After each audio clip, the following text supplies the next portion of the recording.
আমরা আজকে দেখব ফটোশপে বিভিন্ন টুল দিয়ে কিভাবে স্ট্রোক তৈরি করা যায়। আমরা যদি ফার্স্টে এখানে রেক্ট্যাঙ্গেল টুলটি নেই এবং এডিটে যেয়ে আমরা যদি স্ট্রোক দিই, স্ট্রোক এখান থেকে যদি 15 পিক্সেল রেখে এবং কালার সাদা রেখে ওকে করি, তাহলে এখানে স্ট্রোক তৈরি হচ্ছে। এটাকে ডিসিলেক্ট করব এবং এখান থেকে আমরা যদি এখন ইলিপস মার্কেট টুলটা নেই, কিবোর্ড থেকে শিফট প্রেস করে ধরে এটাকে যদি সুন্দর করে গোল করি এবং এডিটে যেয়ে স্ট্রোকে যে আমরা যদি ওকে দেই, তাহলে এখানে স্ট্রোক তৈরি হচ্ছে, ইলিপস টুলের স্ট্রোক তৈরি হচ্ছে। আবার আমরা ল্যাসো টুল দিয়েও স্ট্রোক তৈরি করতে পারি। আমরা ল্যাসো রোল দিয়ে যেভাবে ইচ্ছা সেভাবে এঁকে এডিটে এসে এখান থেকে যদি সাদা কালার দিই, তাহলে এভাবে আমরা ল্যাসো টুল দিয়ে স্ট্রোক দিতে পারি। পলিগোনাল ল্যাসো টুল দিয়ে স্ট্রোক দিতে চাই, তাহলে আমাদের যেমন খুশি তেমন ভাবে এঁকে এটাকেও এডিট থেকে স্ট্রোক দিয়ে দিতে পারি। আবার আমরা যদি চাই এখান থেকে ম্যাগনেটিক ল্যাসো টুল, এটাকেও ইচ্ছা মতো এঁকে এডিটে যে এখান থেকে যদি কালারটা চেঞ্জ করে দিই, এভাবেও আমরা এখান থেকে স্ট্রোক দিয়ে দিতে পারি। এবং আমরা ইচ্ছে করলে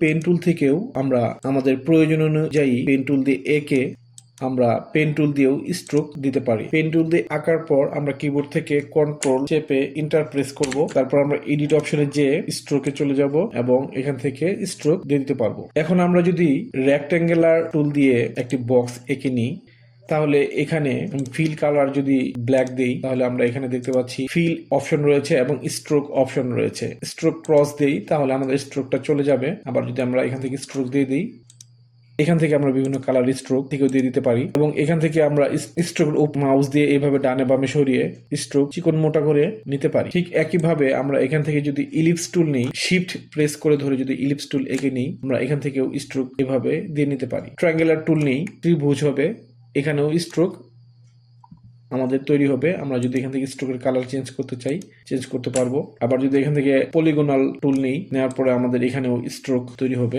এখন যদি আমরা এই ছবিতে স্ট্রোক দিতে চাই, তাহলে আমরা এডিটে যে এভাবে স্ট্রোক দিতে পারি। আবার এভাবে না দিয়ে আমরা যদি এখানে এসে লেয়ার সিলেক্ট থাকা অবস্থায় এখানে ডাবল ক্লিক করার পর এখান থেকেও স্ট্রোক দিতে পারবো এবং স্ট্রোকের উপরে একটা ক্লিক করলে এটার অপশন চলে আসবে। আমরা এখান থেকে স্ট্রোকের সাইজ ছোট বড় করে দিতে পারবো। এই ছবিতে যদি আমরা ফ্রেমের মাঝ বরাবর স্ট্রোক দিতে চাই, তবুও দিতে পারবো। এর জন্য আমাদের চলে যেতে হবে রেক্ট্যাঙ্গুলার টুলে এবং এখানে স্টাইল রাখতে হবে নর্মাল রেখে আমরা যদি মাঝ বরাবর একটি স্ট্রোক দিতে চাই, তাহলে আমরা এডিট স্ট্রোক এভাবে আরেকটা স্ট্রোক দিতে চাই, তাহলে এডিট যদি কালারটা চেঞ্জ করে দেই। সহজ কথায় আমরা রেক্ট্যাঙ্গুলার মার্কেট টুল দিয়ে যেভাবে ইচ্ছা যে কোনো সাইজের যে কোনো অ্যাঙ্গেল থেকে আমরা স্ট্রোক দিয়ে দিতে পারবো। এভাবে আমরা আমাদের প্রয়োজন অনুযায়ী বিভিন্ন টুল দিয়ে আমরা বিভিন্ন ভাবে স্ট্রোক দিয়ে নিতে পারি।